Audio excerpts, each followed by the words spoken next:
Like I'm in. Skittles, because he loves Skittles. Yes, it was always Skittles.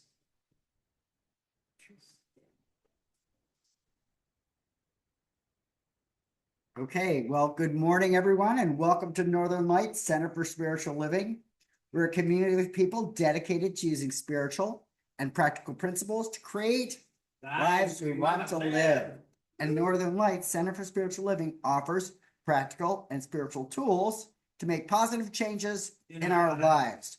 Our promise here is to reveal, inspire, uplift, celebrate, and magnify your greatness. And welcome.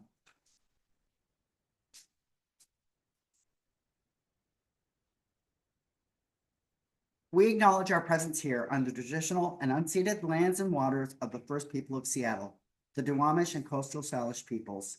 These people are still here, and we join with them in how they continue to honor and bring to light their ancient heritage. We seek to resist the erasure of Indigenous histories as we work towards honoring and inviting the truth. In a similar fashion, we acknowledge how much of what we know in this country today, including its culture, economic growth, and development throughout history and across time, has been made possible by the labor of enslaved Africans and their ascendants who suffered the horrors of transatlantic trafficking, chattel slavery, and Jim Crow. We also name the Asian and Chicano people who toiled with little recognition.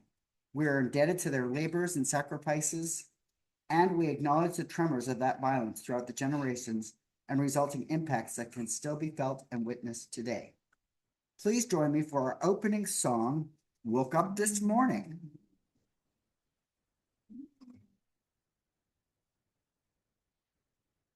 I woke up this morning with my mind state of spirit. Well, I woke up this morning with my mind state of spirit. I woke up this morning with my mind state of spirit. Hallelujah, hallelujah, hallelujah.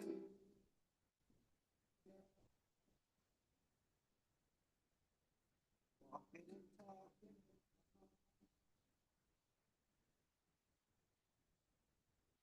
Yeah.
Good morning. Here we are. Another day, another time for centering ourselves, allowing ourselves, giving ourselves permission. I like to put it that way. Allowing ourselves to relax, to wherever you are, sitting, standing, lying down, hopefully not driving. To allow yourself just to kind of settle into that spot. Allow your body to relax, your mind to relax, releasing all that has come before this moment. Any worries, woes, frustrations, anxieties, you could set them on the shelf. And you could pick them up on the way out. or not. You can just leave them there and let them be. And so this morning,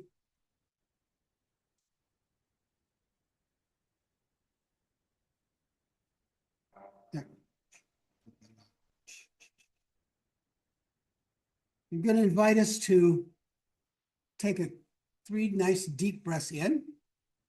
And as we take that deep breath in, feel it in your diaphragm. Allow your diaphragm to expand and hold it for a couple seconds and then release it audibly, allowing yourself to just let it go, let it all go. And so let's take a nice deep breath in, moving it, and release. One more deep breath in.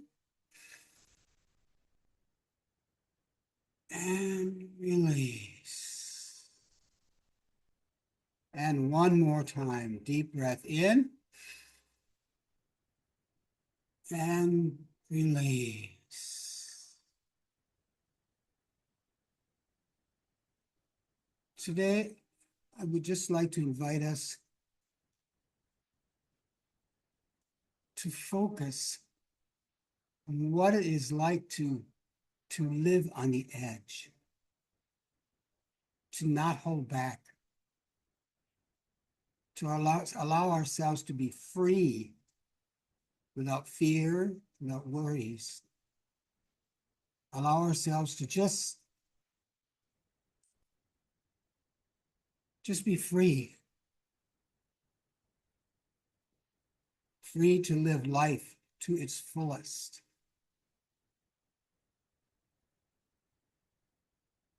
And so for a few moments, just allow yourself to imagine what your life would be like if you lived it to its fullest.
And so as we move through our week,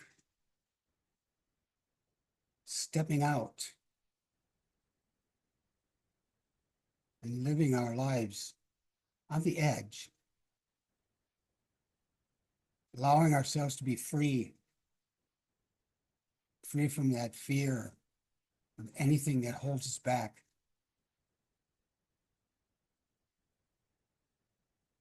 I invite us to wiggle our toes, fingers, maybe move a little bit.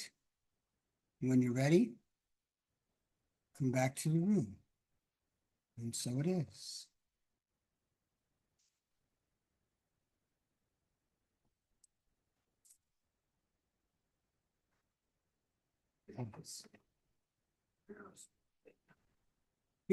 Yeah.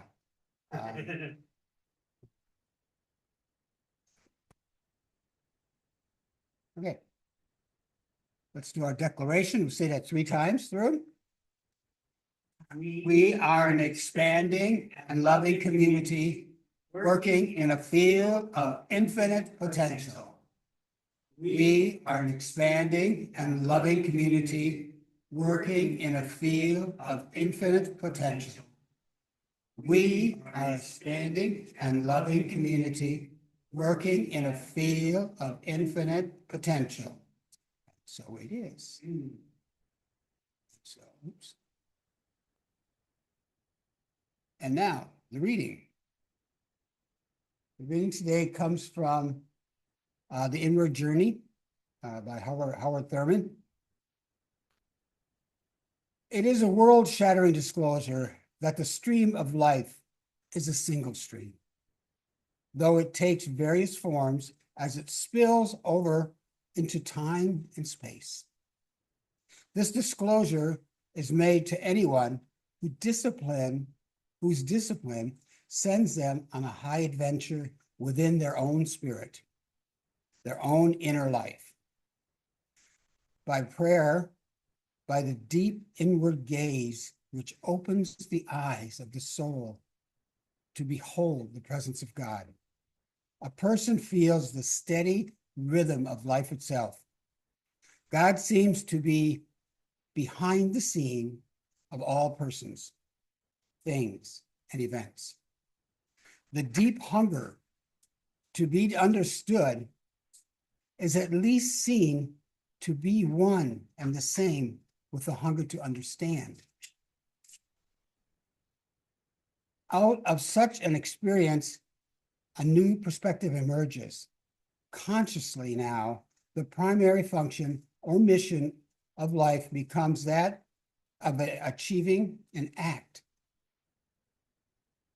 Enact what one has experienced in insight. One is ever on the hunt for openings in others through which this may be achieved. Human need is all of its dimensions in the swinging door into the innermost life of another. To put it differently, it is the point at which the spirit is most highly sensitive for communication. If a person is moved from within their own spirit to do the deed of ministering to the need of another, and if the need of another is the point at which the spirit is most highly sensitive to communication, then it follows that the good deed is a meeting place for the mingling of one life with another. What a person has experienced in insight, they achieve in deed. What a difference giving makes now. It is no longer an offering merely of money or times or services, viewed as a sacrifice or a cause for merit, recognition, or glory. It is a simple sacrament involving all of a person as their spirit moves through the swinging door of need into the very citadel of another spirit. And so it is.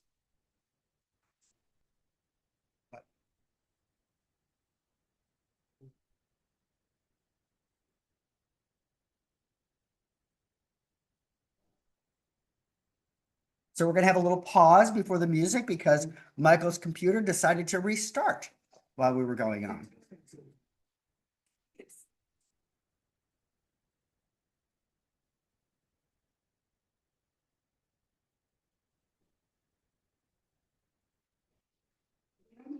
playing with this. Yeah. Yeah. And this is also a time, if you want, you could be thinking about what your prayer request is, because we're going to have an exchange, so that we're going to be, if you want, you can be praying for another person for the next month.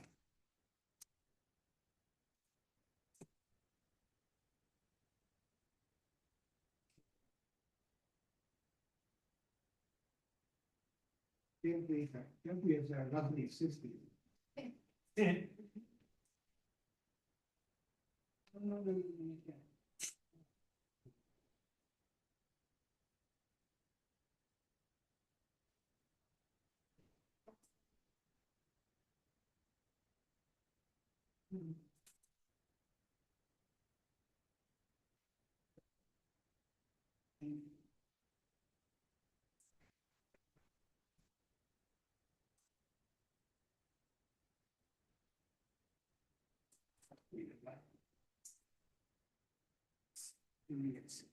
Just do it from here.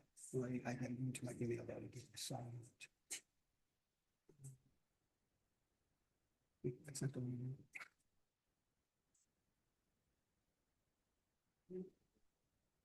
Oh my God. Okay.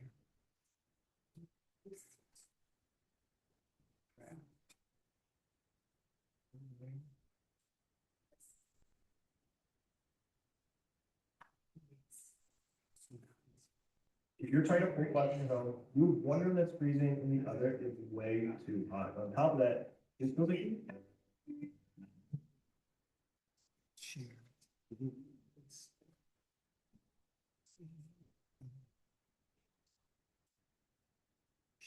Make sure I can do the sound. Now, just share it off.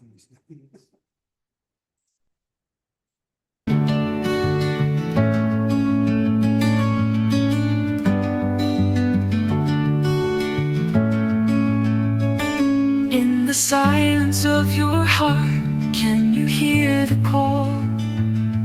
A whisper of the truth beneath it all. Beyond the masks you wear, the stories you've been told, there's a light inside waiting to unfold. You are the sky, not just the weather, the timeless soul that nothing can tether. Let go of fear, let go of sin, find the peace in the truth within. The world may try to shape you, tell you who to be, but who you really are is wild and free.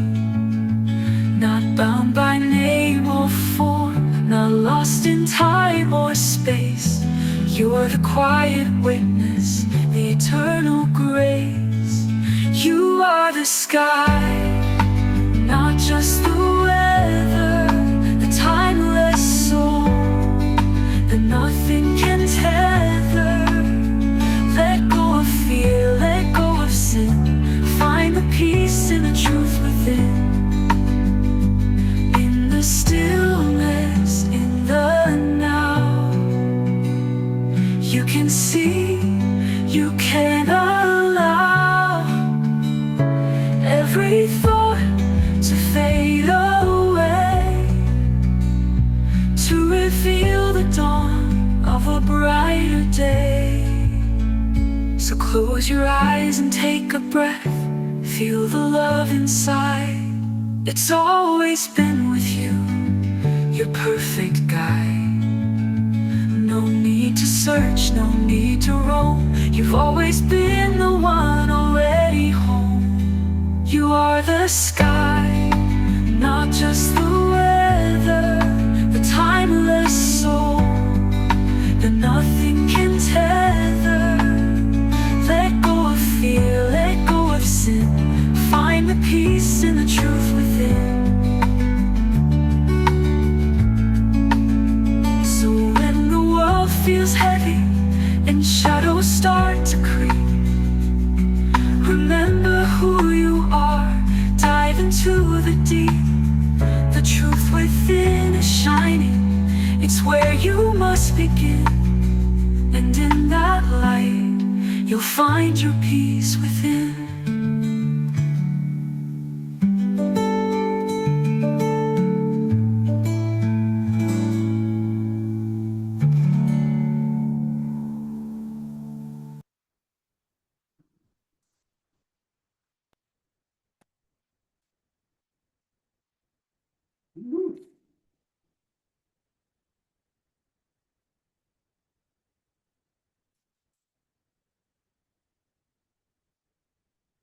So I picked that song, looking at the truth within, that we often are imposed, or we find ourselves having stuff put on us.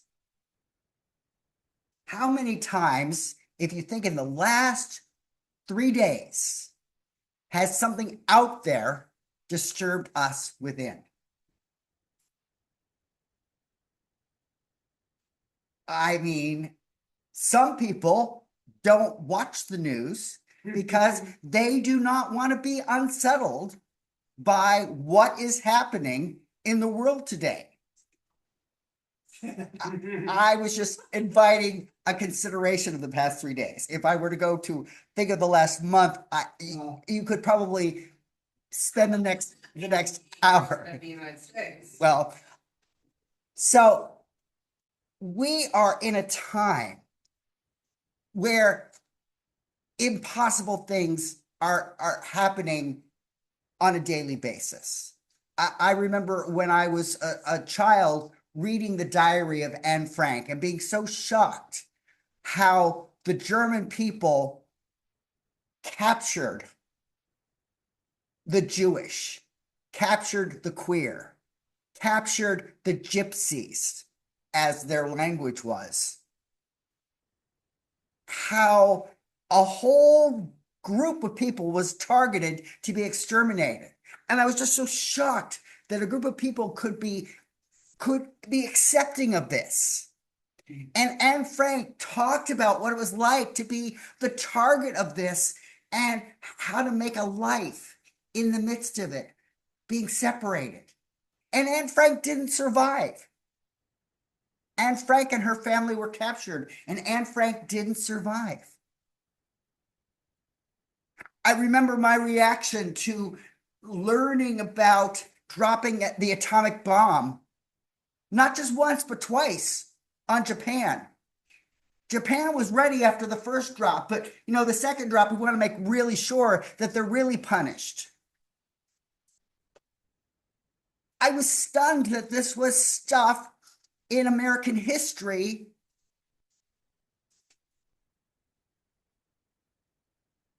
and I thought, well, hopefully seeing this, we're learning from it. And yet we're at a time where the president is elected saying we're going to get rid of thousands of immigrants a day. We're going to deport all of these people. And the fact has happened that people see, oh, these so-called worst of the worst are that grandmother who's at that restaurant where I regularly go. These worst of the worst are my neighbors. These worst of the worst are my friends. These worst of the worst are not the worst of the worst. They're people that I've encountered. They're people that I know. So we are living in a time where we are told one truth. I mean, I remember several years ago, the idea of alternative facts. If it's a lie, it's an alternative fact. And we're supposed to swallow these. And the idea with today's conversation is, how do we reconnect with our own truth? But not only reconnect with our own truth, how then do we live and express and embody that truth? That's really one of the things that Howard Thurman was saying is it's great to have ideas, but if the ideas only circulate in our own head and they don't go anywhere else, what's the point of the idea? To walk on the edge of life means to take the time to look inward and see the truth. But it also means to walk the truth, to embody it, to put it out into the world. One of the great things about the Science of Mind teachings that Ernest Holmes proposed was that there is one life, and it is all interconnected. And this one interconnected life is automatically bringing forward our heart's desires. But when we don't know what our heart's desires are, that one life brings up the other stuff. So when we focus on our fears, do you notice how our fears multiply? What about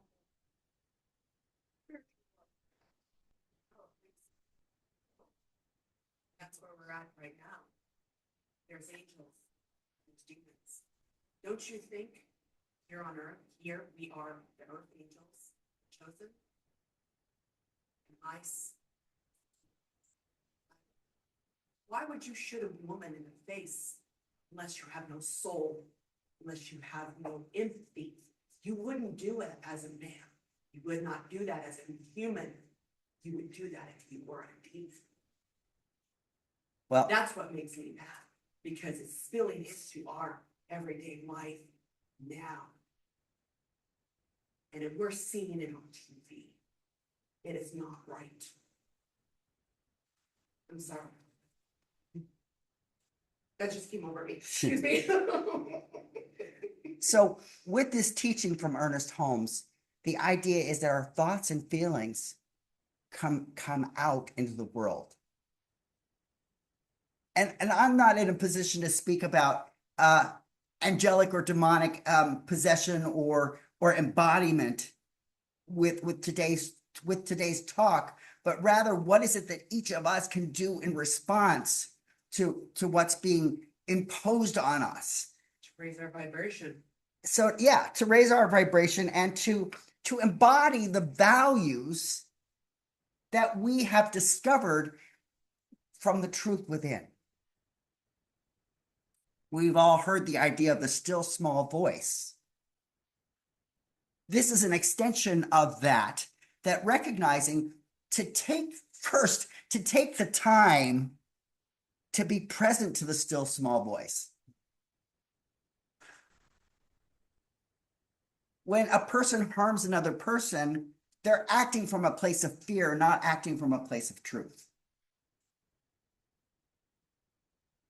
When a person belittles another person, when we were kids and saw another person bullied, we had a reaction to that. And we can see it magnified in today's life. There are so many people who are just like, oh, I'm going to do exactly what you want, leader of the free world. I'm going to do exactly what you want, and here's $1 billion. You want a ballroom? Here's $1 billion. You want to win your election? Here's another $1 billion that we're going to hide in these as a super PAC.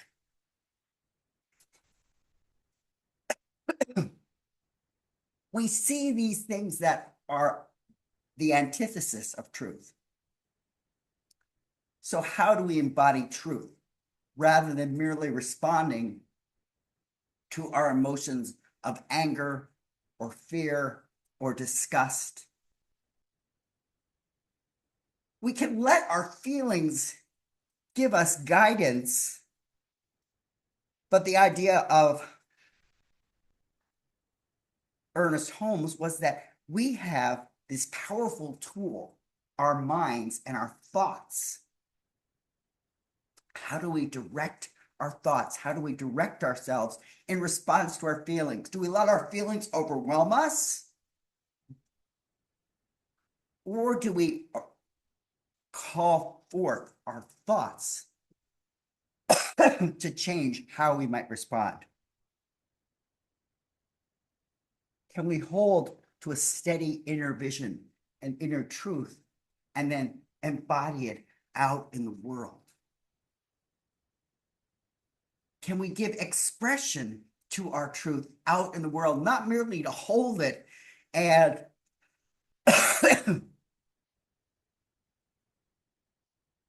take it as our Sunday feeding,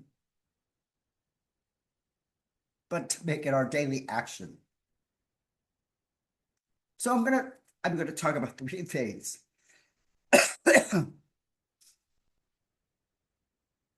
I'm going to talk about some of the discomfort that comes from that truth.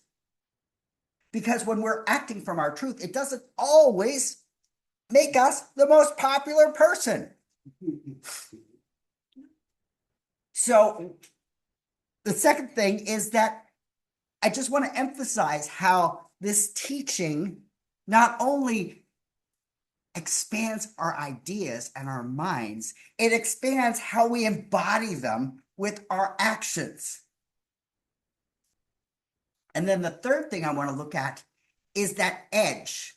The talk is walking the edge. How do we take the truth that we have spent the time, we have meditated, we have prayed, we have become still, and we have let the divine wisdom that's in all of the world come into us?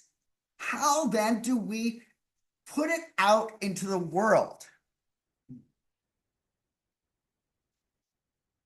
It's not enough to just be like, aha, I'm enlightened. The idea of enlightenment was not that, oh, look, now I'm Buddha, I'm enlightened, isn't that cool? The idea was that we meet enlightenment and then we go back and we chop wood and we carry water. We don't just stop because now we've seen the whole picture. We've seen the whole picture and we bring the picture into everything that we do. We let ourselves be places of embodying it. So that first idea of the truth being uncomfortable. We may discover something and it's standing up for that discovery. As some of you know, I work in Seattle Public Schools. And one of the things I do in Seattle Public Schools is I'm on a couple of racial equity teams. And racial equity teams are about putting into practice the idea that every child, Black, white, brown, Asian, Chicano, all children are entitled to education. It isn't simply a matter if you're well off and in the north end of Seattle and you make $1.5 million a year and you can donate $200,000 to your school and get the teacher you want. There's a policy. The Seattle School Board identified a policy, 0030, that is saying we value every child. And we want every child to feel seen, to feel valued, and to be enlarged, to have their best possible lives available. Now, one of the things that joining these racial equity teams is, how do I speak with people who haven't automatically come along with this belief? What do I do when I see that teacher who is consistently punishing the Black boys in her classroom, ignoring the Black girls in her classroom, and elevating only the white kids? Well, one of the things that you might have heard about is calling in or calling out. Calling out would be in a staff meeting saying, you're a total bitch. You are so prejudiced and racist against those black kids. Now, not surprisingly, they have found that calling out tends not to work very well. We often know that calling out is what we really want to do because we're really irritated. But the problem with that is that we're letting that emotion of irritation be our grounding board rather than drawing on truth, which is the truth. Every living being is an expression of universal wisdom, universal life, universal power, and that includes that teacher who's acting in a racist way. That racism didn't come out of just her own individual self. She's had exposure to ideas, exposure to directions, exposure to being praised for what she's doing. So the process of calling in is to spend some time and saying, I've noticed that these 4 kids you've referred are all black. And when I was in your classroom to observe, to help with that referral, I noticed that these 4 white boys were actually more engaged in off learning behaviors than any of the black kids. And rather than responding to them in a punitive way, you encouraged them. You were excited by them. What if you were as excited by what your black students had to say as to what your white students had to say? What if that action of calling in, I can just tell you, it is much more positively received than when I name that person a racist. Now, Did the person learn the lesson though? the person did learn the lesson. The person stopped the amount of referrals and she started thinking about it. It's karma.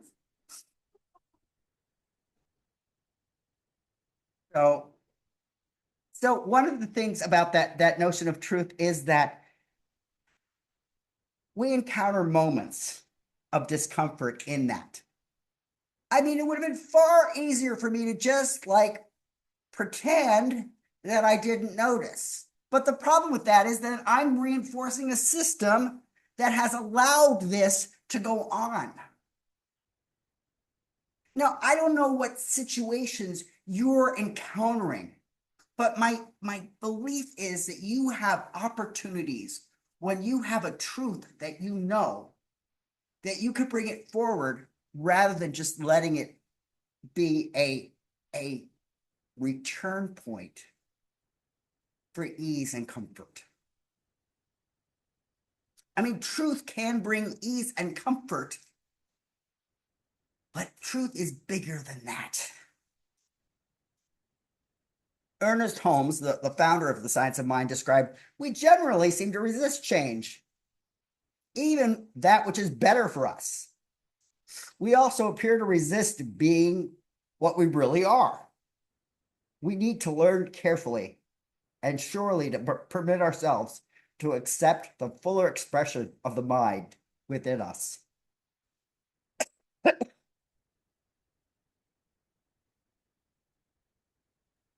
When we face truth, we have the opportunity to change. Our natural inclination is to resist. But we don't have to let it be our natural inclination. Now, the second thing that I want to emphasize is that despite having ideas, this is the science of mind, this is the Centers for Spiritual Living, this is a way to raise how we think, to elevate our thoughts and our feelings. it's also to embody them.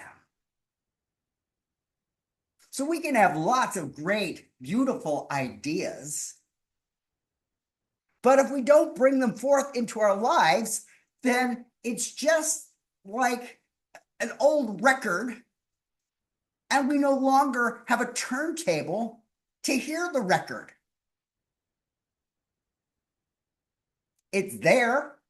We know we could hear it, but if we don't pull the record out and play it, we can't really enjoy the songs.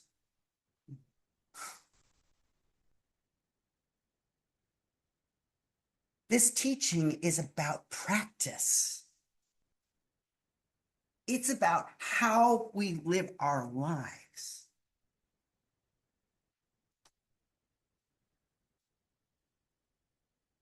If we're inspired by love, are we going to act in a loving way? Love is very important to me, but sometimes I find myself watching the news and I'm like, oh, I'm not really, I'm very not loving towards some of the things that I hear. I mean, people online would know that our current president is not someone who inspires my rapturous love. And his actions are not something that says, I'd like to be like that. I mean, what I've talked about, in fact, in the past is what he may be doing for me is to see, how do I not want to be? I watch what he does and I'm like, I can avoid doing that. I can avoid doing that. So every time I want to cover up, and has anybody covered up? We've told a little bit of a lie. Do we like it when the president of the United States does it? No. But that's why he's. So we can use it to be able to say, that's not what I want to do. That's not what I want to be. That's not how I want to live. So the ideas are great, but it's putting them into practice. To take time in the midst of our schedule for some things like prayer or meditation or giving or service. That we have this full, rich life and we can choose how to spend our moments of this life. Now, the third thing I want to talk about is that we have that edge. We're walking that edge. We are walking between, now I know this truth that I didn't understand as much 3 years ago, but I understand it better now. So how am I going to walk it? How am I going to embody it differently?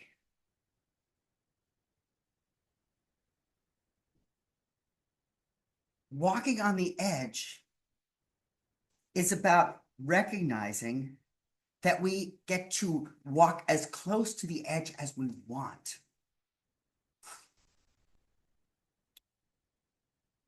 In my life experience, truth keeps expanding. It doesn't get smaller, it gets bigger.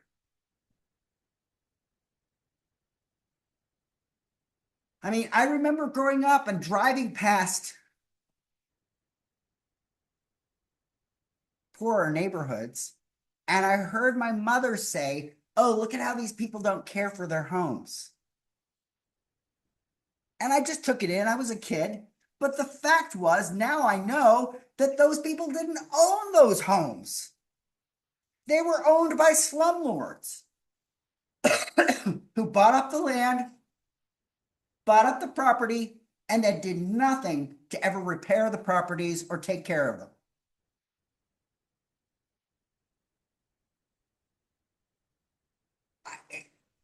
And I mean, it was challenging because my mother was donating to the Melania Trump Fund. Did you know there was a Melania Trump Fund? There is. And my mother was donating to it.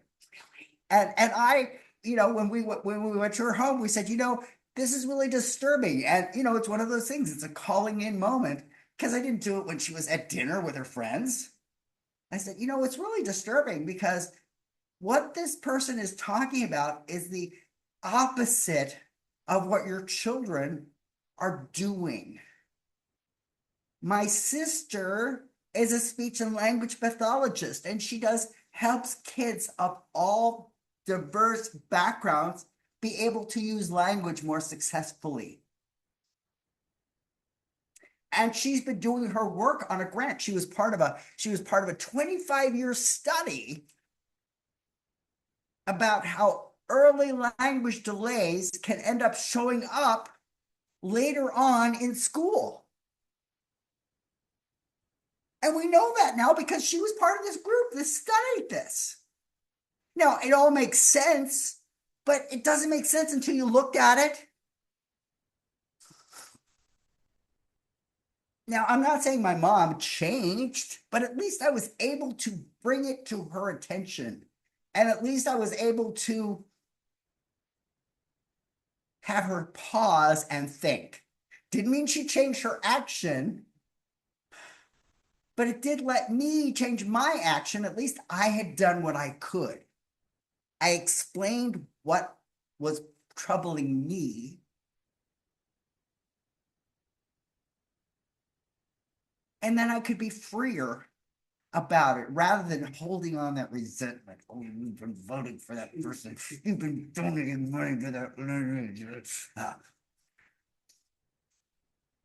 Because that response wasn't something that advanced my relationship with my mother. We're all going to come into contact with people who believe and act differently than we prefer.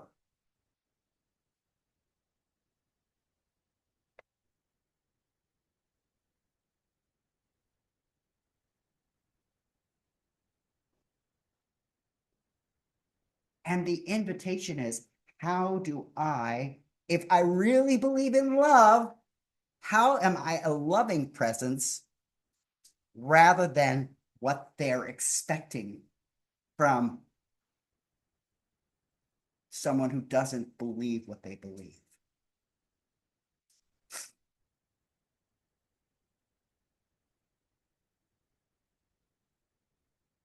So walking that edge is not about reckless leaps.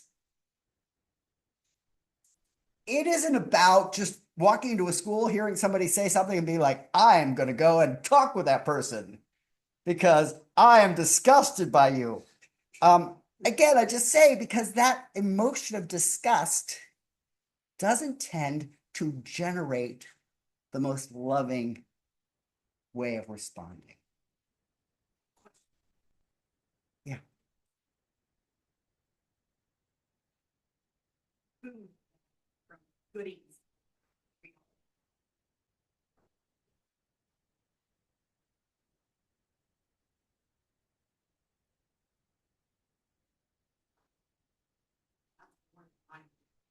I can't stop my heart. Hmm?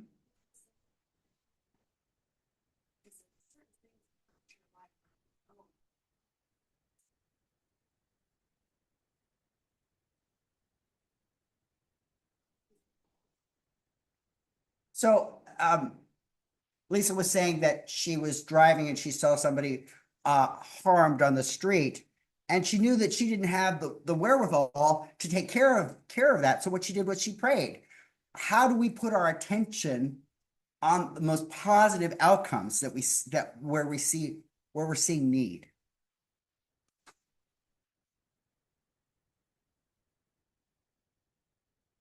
So my invitation, the life activities, the life work is I want you to think of times when you've acted from the truth that you're discovering. Just take note of it. Become conscious of when you have changed your actions to align with a discovered truth. How did it feel when you did that? Don't only notice the moment, don't only notice the event, notice the embodiment of it. When you experienced yourself acting differently in response to a discovered truth, how did it feel? Was there an ease? Was there a comfort? Was there a stirring? What? Just notice what it was. Also notice the times when you are called to engage with people in a different way. And do you let yourself engage from your highest values or from your emotions of fear or anger or disgust? I mean, I want to say we're all going to have times when fear, anger, and disgust happen. We live in a world where that's just how things work.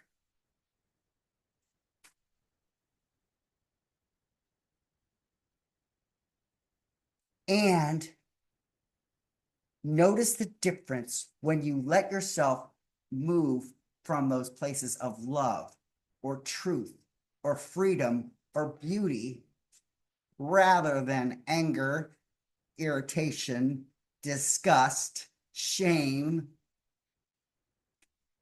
My suspicion is that as you pay attention to it, you'll start to see that there's a difference there.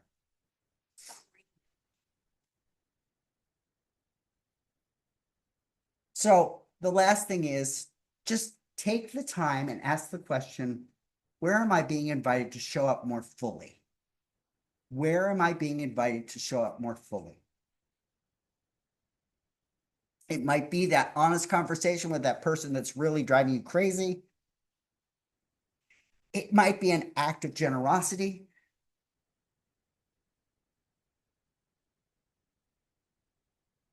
Just consider what is one small step that you can take. And so it is.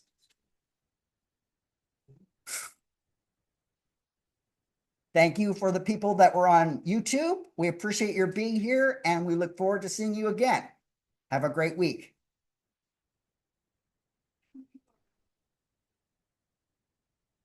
I don't really know. No. It could be. Thank you. Thank you.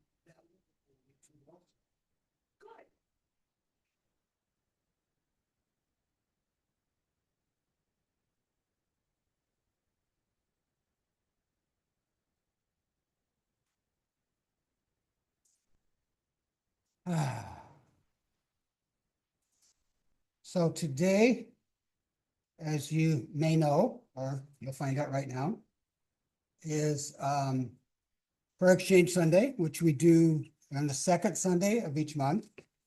And that's where you fill out a form, either online, send it in, as Stephanie did through the chat. Thank you, Stephanie.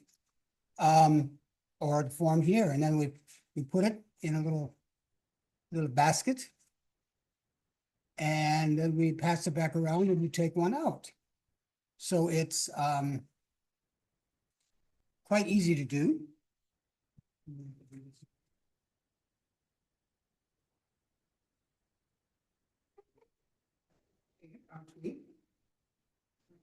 That line comes from the second Matrix movie, and it's just something these two twins, and they're just so, what do you call it, just so sterile, or what, and that's not the right word, but the one goes in, we are irritated, aren't we? And it's just like, I mean, and you get a laugh out of it because, and that can change your whole way of thought at the moment, because you are really irritated, but when you do it that way, it's like, oh, it's silly.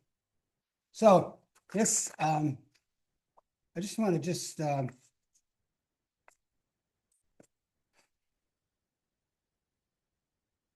say a word of gratitude for taking part of this thing, what we call Prayer Exchange Sunday. for allowing someone else to hold you in consciousness for the month. Hold something that your heart desires. Like Reverend Vaughan said, that we need to know what we want, first of all. And to me, that's a huge challenge. But if we write this down, we thought about it, and we write this down on this paper, it is something that we truly, truly want. And so I'm grateful for those that are willing to participate in this and to hold each other in the highest and best. That's one way to focus on what we want, because I found that what I put in there and then what I get back, and I'm praying for someone else, is what I need also. I mean, it's kind of strange that way, but not really. That because, you know, the universe knows what we want. You know, and sometimes I don't know, but I just, you know, maybe I sit down and be still and ask the universe, okay, what is it that I truly want? What is my heart's desire? And it can be made known. So I believe everybody has placed, and I know I got Stephanie's in here. And I don't think Reba didn't have one. So would you enjoy passing these around?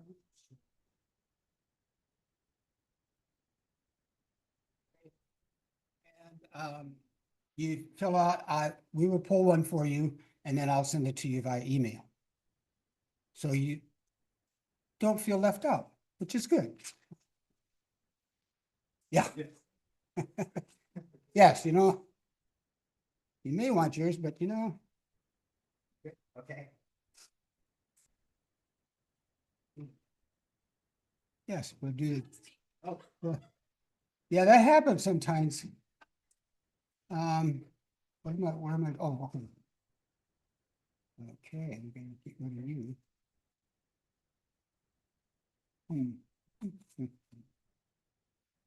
Thank you, sir. And you might as well take the other one. I took one. No, I mean the other. Oh, no, the other basket. Oh, okay. We're gonna do our offertory prayer. If I get to it here. Can you see that? Oh, Yeah. Okay. I'm I'm rich. I am prosperous. Money flows to me freely and copiously from many channels. Spirit is the source of all my good. I give abundantly as I am already received, and so it is.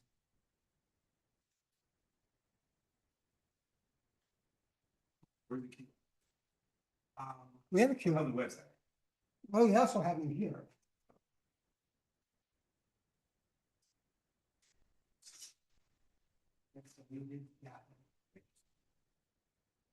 Hey, no, thank you. No, thank you. The thank yous all around.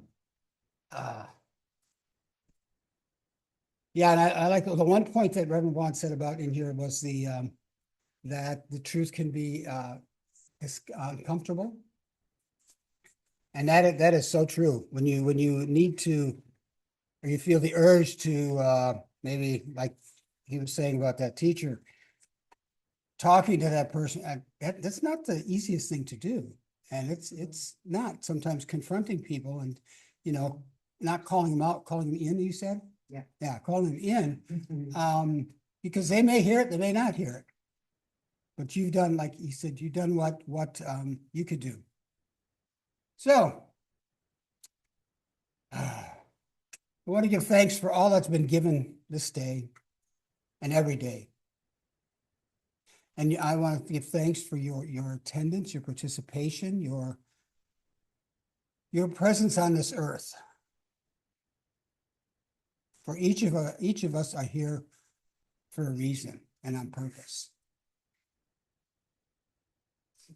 And sometimes we may not know that purpose or that reason, but just to be who we are, to be that authentic self that we were sent here to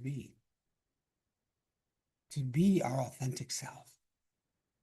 Sometimes that can be a challenge because sometimes we feel that we have to be something that somebody else, we think they want us to be.